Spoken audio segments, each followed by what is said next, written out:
everyone. Happy Monday, Facebook.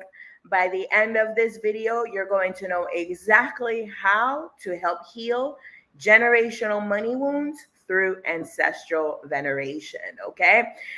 Those of you who are watching live, especially those of you on Facebook, go ahead and type in live. Those of you who are watching the replay, go ahead and type in replay. Okay. Um, if you're watching live, go ahead and type in live. Where are you watching from? I'm watching from sunny South Florida. Today it's actually sunny, as you can see by my background there. Usually it's raining on a summer months in South Florida, but today it's actually sunny.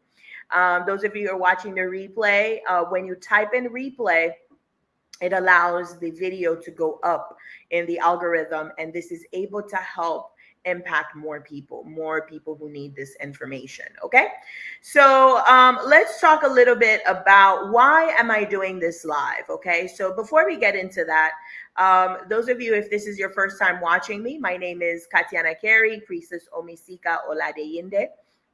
All right. I am an ancestral priestess. I am a Vaudouisan. I practice Haitian Vodou and Orisha Hoodoo.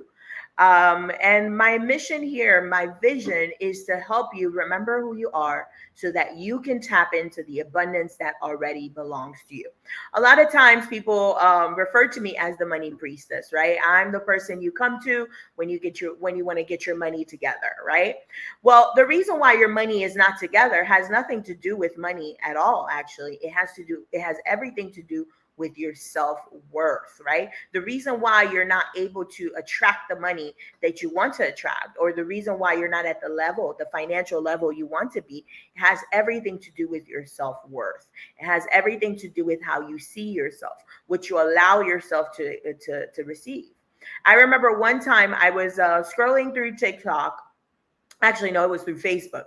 I was scrolling through Facebook, just minding my own business, and I came across this video that said, your bank account is a direct reflection of your standards for yourself. And I was like, oh my God.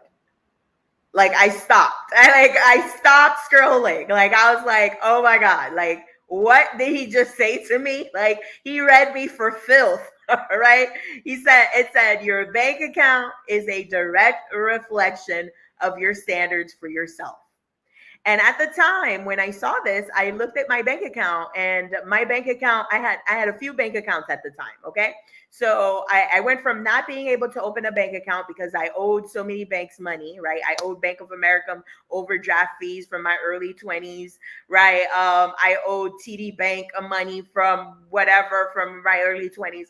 You name it. All the mistakes you could make around money, trust me, I've made all of them. Okay. And so there was a point in time where I couldn't even have a bank account, right? And so here I was, right, thinking I'm all big and bad. I went from not having a bank account to having multiple bank accounts, right? And there's nothing wrong with that. I'm not going to dismiss that type of progress, right? If that's you've made that progress, celebrate that. But just know that this is not the final destination, right? And so here I am thinking I'm all big and bad, and I'm looking at my bank accounts, and a few of them barely had $30 in there. I had one of them that was in overdraft, and another savings account that barely had $111 in there. And I cried. I cried and I cried and I cried and I cried. And I was like, how is it that I have my master's in finance? I have my licenses. I know all of this stuff around money. I've helped people with millions of dollars make even more millions of dollars. I've helped people manage their wealth. I've helped them with all of this stuff. But when it came to my own money, I had issues. Like my bank account was hanging on by a thread. What was wrong with me? And so I cried and I cried and I cried. And I realized, man, are these my standards? Right? Are these my standards? Because when he said that, he said, your bank account is a direct reflection of your standards. And when I looked at my bank account, I was like, are these my standards? So I invite you, those of you who are watching live, according to Facebook, nobody's watching, but it's all good because I already know there's a lag with the numbers, right? But those of you who are watching in the replay, because I know some of you are going to be watching the replay, I want you to ask yourself, this is a rhetorical question. You don't have to answer it out loud if you don't need to, or journal about this. right? Go look at your current bank accounts, right? Whatever that is, and ask yourself, is this my standard? Are these my standards? And if they are these the standards that I want to continue to maintain? And if these are not the standards I want to continue to maintain, what do I need to do in order to shift those standards? Type in a 7 in the chat if you're picking up what I'm putting down. Those, especially those of you watching the replay, you're gonna be able to help the algorithm show this to more people. I guess the title wasn't catchy enough to show it to more people, so it's up to you. Okay, right? So type in a yes or 7 if that resonates. Okay, and so the reason why I'm doing this live is because, right, I want to address those standards that you have for yourself. We always want to play the victim, right? It's always easy to blame. Oh, it's my upbringing. I blame my upbringing. I blame my parents. I blame my mom. I blame my this. I blame that. I blame the system. I blame the white man. I blame the white supremacy. It's always easy to blame things. But at the end of the day, what are your standards for yourself? Let's have a real conversation about that. Let's tune out all the noise. Of course, that white supremacy plays a role in our financial reality as a Black community. Absolutely, right? The system plays a role. However, our standards for ourselves plays the biggest role of them all. And so at what point do we decide our standards for ourselves is going to be something different? And at what point do we decide to do something about it, right? And that's what today's live is all about. So let's talk about what are generational money wounds, all right? So you're probably looking at this live topic. You're like, every time Katiana comes on live, I know she's got something to say around money. She's got drop gems that she's dropping. Let me just watch this live. But you may still not understand what I mean by generational money wounds. Okay, so a generational money wounds are financial beliefs, habits, or emotional patterns that you inherit from your ancestors. Okay, these are financial limiting beliefs, emotional attachments, and financial habits that we inherit from our ancestors. Patterns such as fear of losing money, right? Hogging your money. This is a big one, right? Hiding money under your mattress, or never spending on anything, right? Being a hogger, and sometimes it's not even just the money.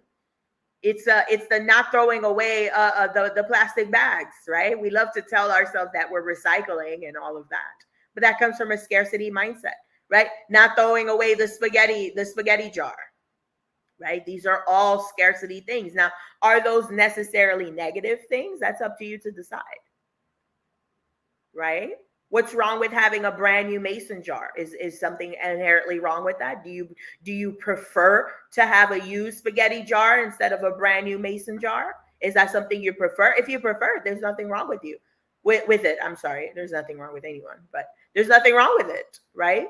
But if you're just settling for it, well, then what is your standard, and how can we raise those standards? How can we experience something different? Okay. All right. So some examples. What are some examples of money wounds that you may have inherited from your ancestors? Your ancestors being, your grandma and so on and so forth, great grandma and so on and so forth, right? For example, you may have heard things like, we're not rich people, right? Or I have to work twice as hard to get half as much, right? This is a big one in the Black community. We have to work twice as hard. All is one, priestess, right? We have to work twice as hard, right? Another one is money is the root of all evil. This one's a big one, especially in the church, right? For some reason, we as a society have put a negative connotation to the concept of being wealthy.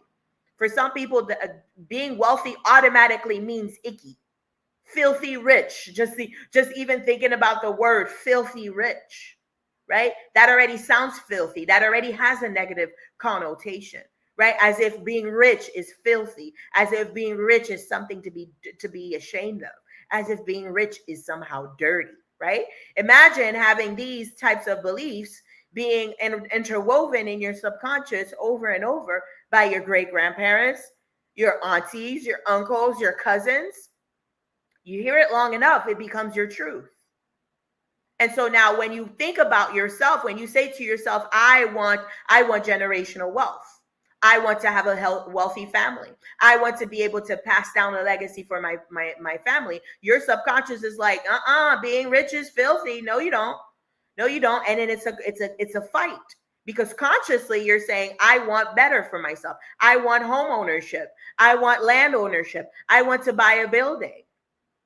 True story. One of my mortgage loan officers who works with me on my team, okay, one of my mortgage loan officers who works with me on my team, he was recently able to help a teacher, okay, a teacher, someone on a teacher's salary. Some of you are counting yourselves out of generational wealth, and people who are making the same exact money as you are doing exactly the things that you're afraid to do.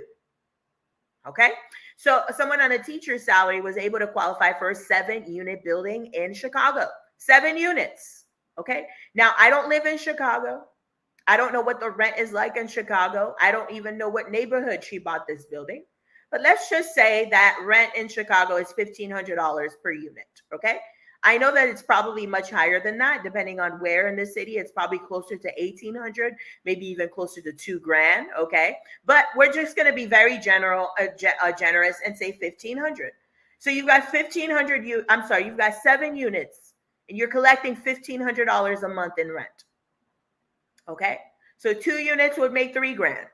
4 units makes $6,000. Okay. So now we have 6 units. So that's an extra, so 1,500 is nice, an extra $3,000. So now altogether, this whole thing is making you $9,000 a month.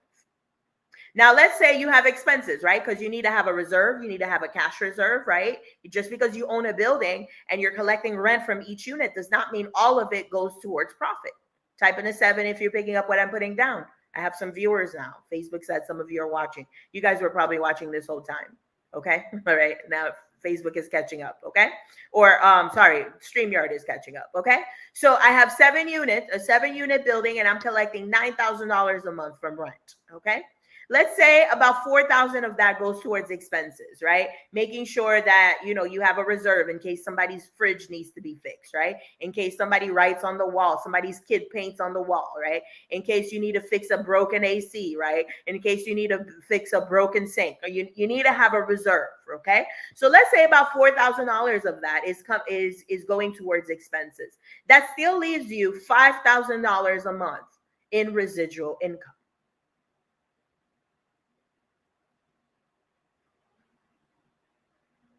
Some of you want that type of lifestyle. Some of you would love to participate in that type of investment. But your subconscious is like, oh no, if you don't work hard for money, then you must be evil. Oh, if you don't work hard for money, then you must be lying or cheating. If you don't work hard for money, then you must be doing something shameful. If you don't work hard for money, then you don't really deserve it. If you don't work hard for money, it'll be taken away from you. Type in a 7 if you're picking up what I'm putting down. Some of you are counting yourselves out of these types of investments. Some of you are counting yourselves out of these types of financial abundance because your limiting beliefs, right, are fighting the very goals that you have for yourself. The very thing that you say you want, your subconscious is saying, no, you're not allowed to have it. And so it's a battle, right? It's a battle between your conscious and your subconscious.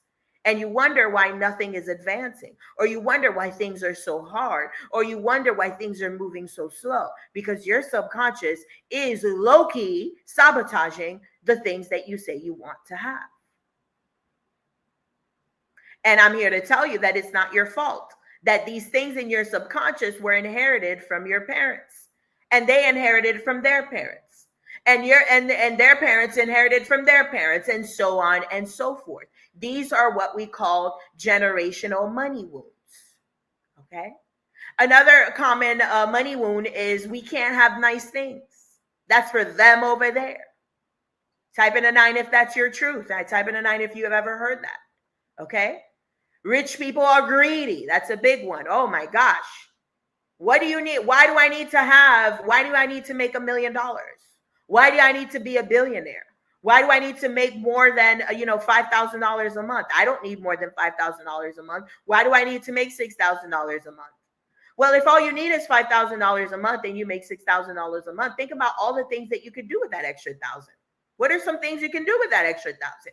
If you're right, if you're correct that all you need is $5,000 a month, but you're making 6,000, what can you do with that extra thousand? Well, let's say all you need is $5,000 a month, but you're making $8,000. What can you do with that extra 3,000? How can you help your community? How can you pour back into your family? How many people in your family could benefit from your generosity? And so it's not about you. It's not about making just enough. It's about making more than enough so that you can give back to your community. I'm going to repeat that.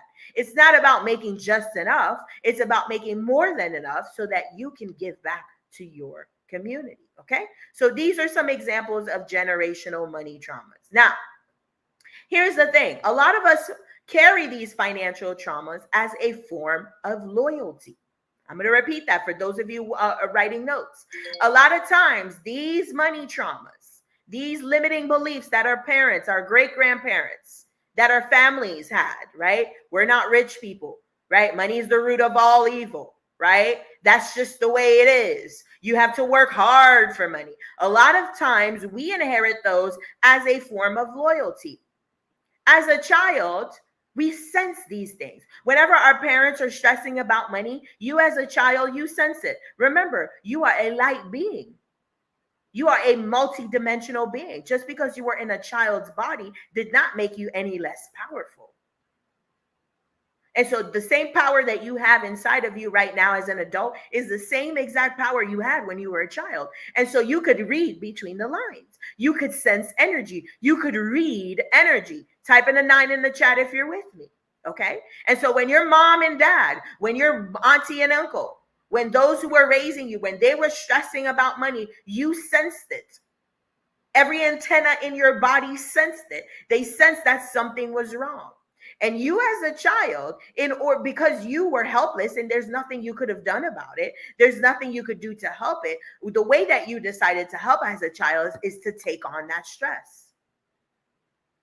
And so you as a child, you said to your mom, Mom, I can't do anything about your stress right now, but I can help you carry it. See, I love you, Mommy. I'm going to help you carry the stress. See, that's how I show my love. This is how the child brain processes things. So a lot of times, a lot of these money wounds we are carrying do not belong to us. A lot of these money wounds that we're carrying do not belong to us. We decided to carry them as a child because that's how we showed our loyalty. That's how we showed our love. Grandma, I see you crying about money. I'm a child. I can't do anything about it, but I can carry some of your pain. Mommy, I see you stressing about money. Daddy, I see you stressing about money. I can't do anything about it, but I can help you carry that pain. And so we take on that pain for our parents, our grandparents, and the ones who raise us, and we carry those into our adulthood. And so what does that look like? Right? What do these wounds manifest? They manifest into the fear of success. They manifest into self-sabotage. They manifest into living paycheck to paycheck.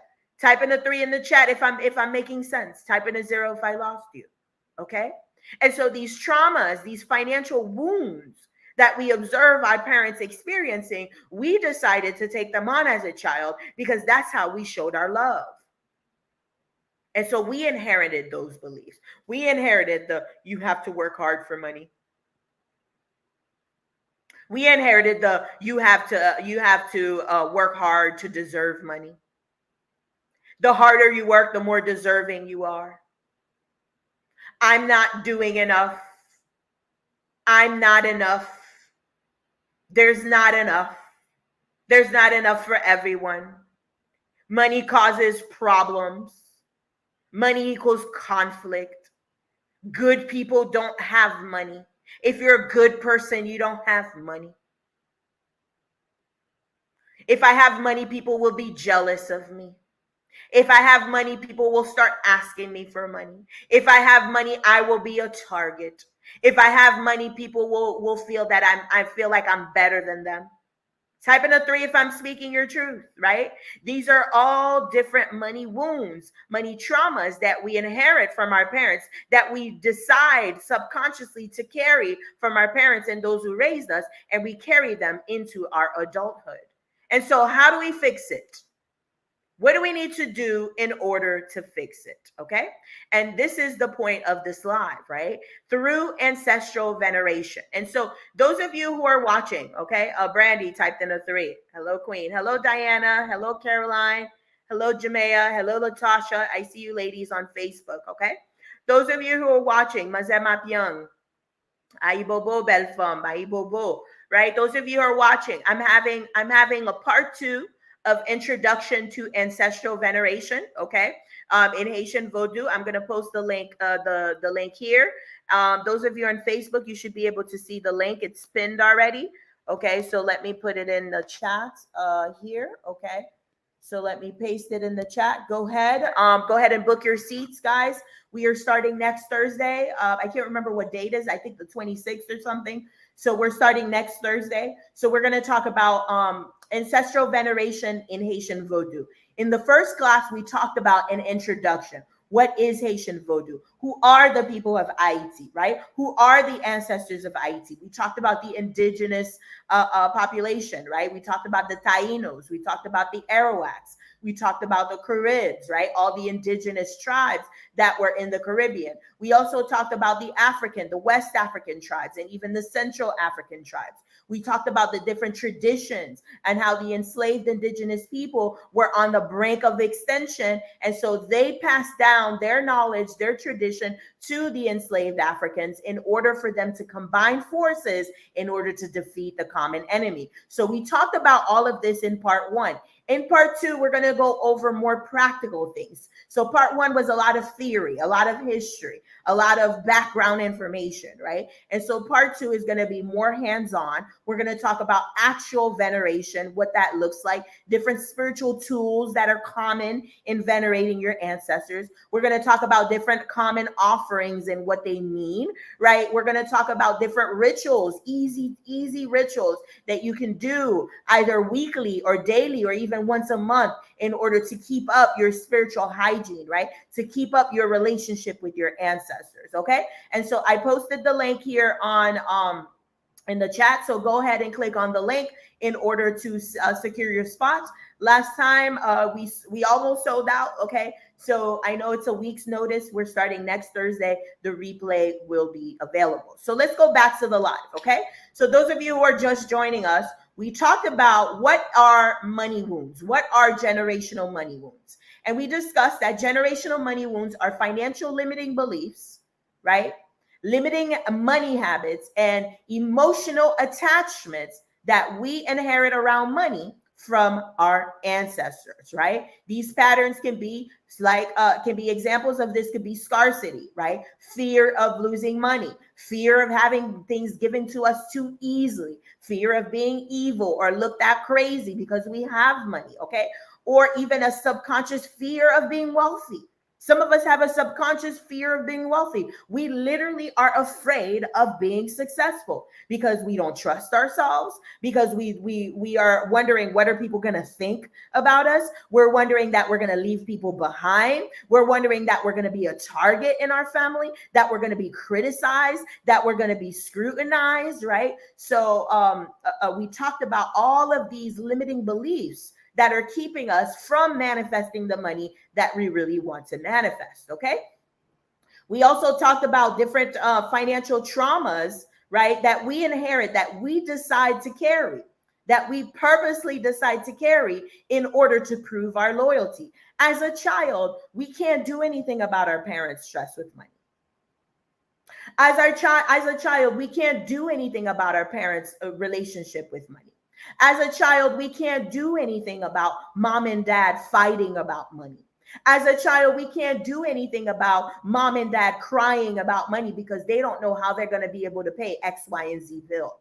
We can't do anything about having to move because we're running behind on rent or whatever the case is. We don't know what it means. We don't understand how to help in these situations. And so the only way that we know how to help is to carry the burden, for our parents. We see our parents crying. Oh, mommy, I can't do anything. So let me carry your sorrows. Let me carry some of your sadness. Let me carry some of your anger. Let me carry some of your resentment. And we do this and we don't even know we're doing it. And we carry these in our adulthood. Type in a 6 in the chat if that makes sense. Okay. All right. And so I see some of you already signed up for the next class. Okay. So those of you who want to learn part 2 of working with your ancestors, go ahead and click on the link. We're going to have a part 2. Okay. So now let's talk about how ancestral veneration actually heals your money wounds. Okay.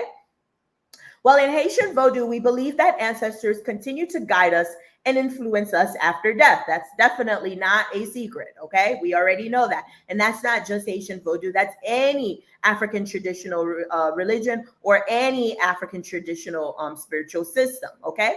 And so here's the thing. Energy will continue to show up. Energy will continue to show up until it is given the proper attention. I'm going to repeat that. Energy will continue to show up. Patterns, energetic patterns will continue to show up until they are given the proper attention. Let me explain, okay? Let's talk about the energy of fear, all right? Fear. The internet did a good job of lying to you. The internet told you that you could get rid of fear, but that is a complete lie. You cannot get rid of fear. As a matter of fact, you don't want to get rid of fear. Why? Because fear is the reason why you don't walk in the middle of the street. Fear is the reason why you don't go turn on your stove and put your hand on the stove. Fear is the reason why you don't decide to go up, 13th flight of stairs and jump down, right? Fear is the reason why you're alive. We need fear. Fear is a necessity. Fear is what keeps you alive. And so when we look at fear in that way, we cannot get rid of fear. Because the minute that you get rid of fear, you probably are going to do something crazy that will unalive you. Okay? And so we cannot get rid of fear. What we want to do with fear is we want to transform fear. I'm going to repeat that, right? We want to transform fear. And in order to transform fear, we must give it the proper attention. There is no way that you can transform an energy if you don't give it proper attention.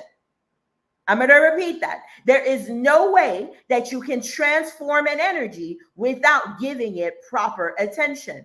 Type in a 5 in the chat if that made sense. Type in a 0 if I lost you. There is no way that you can transform an energy if you don't give it the proper attention. You cannot transform the electricity into a light in the light bulb if you do not give it attention, if you don't turn on the light bulb.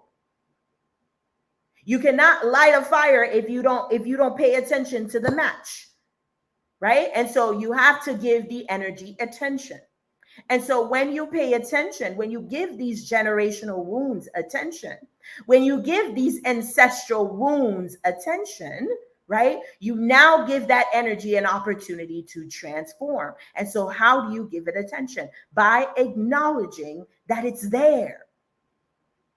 Acknowledging that I have a fear of success. Yes, Kat, you're right. I'm afraid of success. I'm afraid that I won't be able to handle my success. I'm afraid that I'm going to sabotage my success. I'm afraid that I'm not good enough to uphold this success. I'm afraid that I'm not worthy of success. Type in a 7 in the chat if you're with me.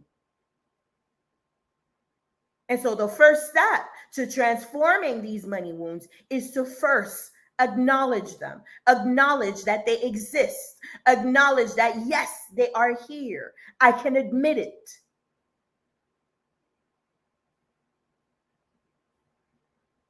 To acknowledge that, yes, Kat, I believe that I need to work hard to deserve money. Yes, Kat, I feel some type of way when I'm able to receive money and I didn't do anything for it. I feel some type of way about that. I feel like I didn't really deserve it. I feel like I need to do something to sabotage it. Be aware of it. Being aware that, yes, Kat, every time I have money, money comes in and it goes right out. My money is spent before it even comes into my bank account. Yes, Kat, that is a problem. That is a wound. Once you acknowledge the wound, right? See, when you're in denial about the wound, you can't do anything about it. Oh, I don't have any money issues. I don't have no money issues. You know how many people come to me and say, well, Kat, I want to work with you, but I don't have money issues. So can I just learn how to invest? The fact that you haven't started investing yet already tells me that you have money wounds. Why haven't you started investing yet if you don't have any money wounds? What stopped you from investing 5 years ago? What stopped you from investing before you came to me? Right? There was something blocking you, all right? And so it's not about being cocky and saying, oh, I don't have any money wounds. Oh, I worked on that. Oh, yeah, I used to be like that. You used to be like that. Are you sure you're no longer like that? Right? Remember what I said in the beginning of the live. Your bank account is a direct reflection of your standards for yourself. No matter how much you try to deny it, whatever money is inside your bank account is the standard that you currently have for yourself. The question now becomes, how long am I going to continue to allow these to be my standards? And what am I going to do about it? Okay? And so once you acknowledge that there is a money wound, the second step is to acknowledge, where did it come from? Who else in your bloodline, who else in your family, right, experienced this same money wound? Was it grandma? Was it mom? Was it dad? Was it auntie? Was it uncle? Who else in your family experienced this money wound? Where did this money wound come from? Where else in your bloodline, in your ancestry line, has this money wound showed up? That's the second step, okay? First step is acknowledging the money wound. Second step is deciding who in my life also had these issues. If you have trouble savings, take a look at your parents, your grandparents. Did they also have trouble savings? Who in your family had trouble savings? If every time you take one step forward, you take 10 steps back, who else in your life experienced a similar pattern? Who else in your ancestry experienced a similar pattern? Maybe it wasn't just individual people. Maybe it was a group of people. What group of people in your ancestry experience a similar problem?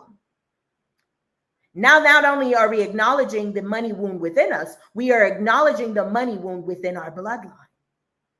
And number three, right, the third step is, now that I acknowledge this money wound, now I'm going to present the proper offerings in order for my ancestors to heal this money wound in the ancestral realm.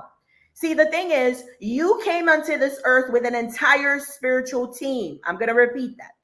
You came onto this earth with an entire spiritual team. You came onto this earth with an entire spiritual team. You are not alone. Your ancestors are working on your behalf in the ancestral realm. In the spiritual realm, your ancestors are working hard on your behalf. And so if you say to your ancestors, all right, ancestors, the intention for this week, the intention for this ritual, the intention for this work is to heal our money wounds. Here are some offerings that are going to help you heal these money wounds. Don't you think your ancestors would be excited to go and heal those money wounds?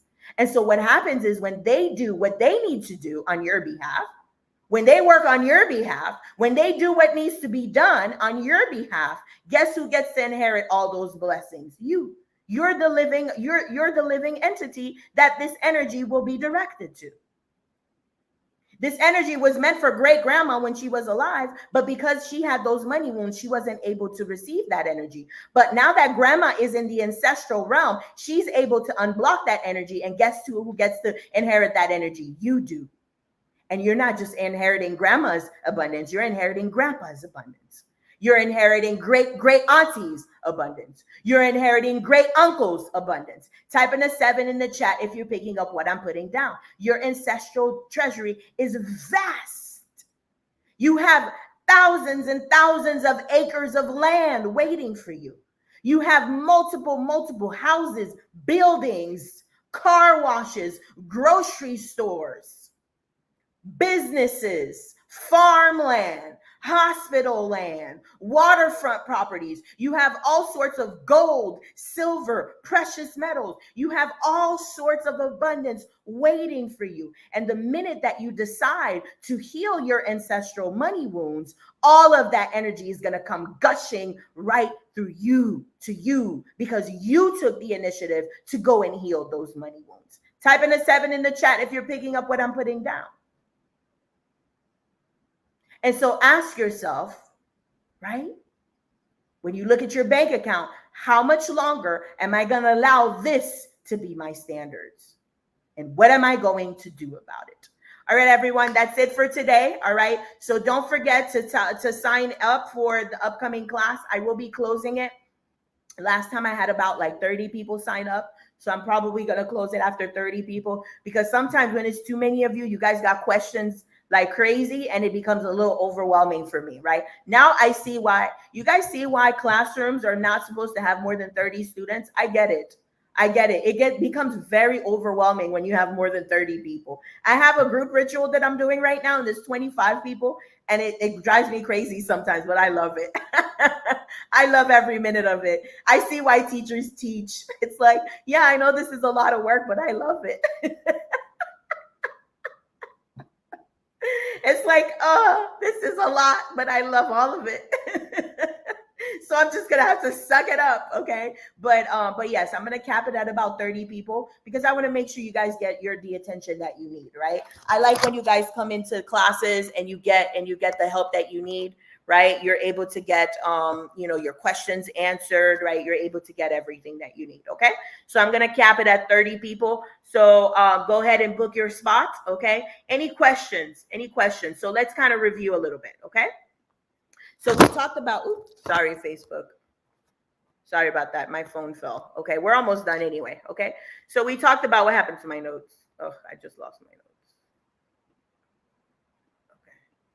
Okay, so we talked about money wounds. Okay, what is a money wound? We talked about what is a money wound, right? So we talked about how a money wound is a financial belief, right? It's a financial limiting belief, a financial habit, or an emotional attachment to money that we inherit from our ancestors. These examples of this could be scarcity, fear of losing money, right? Having a subconscious fear of wealth, right? Hearing things like, oh, we're not rich people, that's for them over there, right?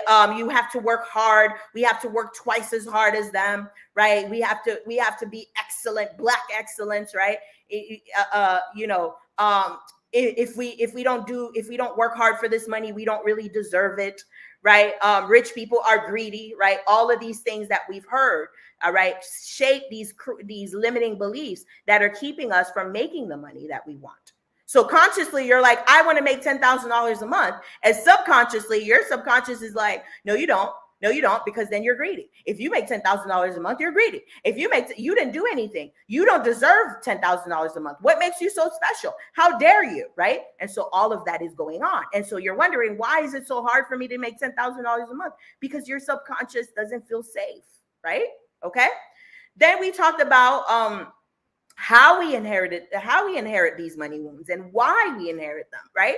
We talked about we inherit these money wounds as a form of loyalty, right? As a child, the way that we help our parents, the way that we show our love is we take on our parents' suffering. We take on their stress around money. We take on their sadness around money. We take on everything that is going on around money, because that's how we think we're showing our loyalty and our love, right? And then we talked about how to heal these money traumas. The first step is to bring awareness, being aware of your money traumas. What are my money traumas? What are my money wounds, right? What are the limiting beliefs that are keeping me from making the money that I want to make, right?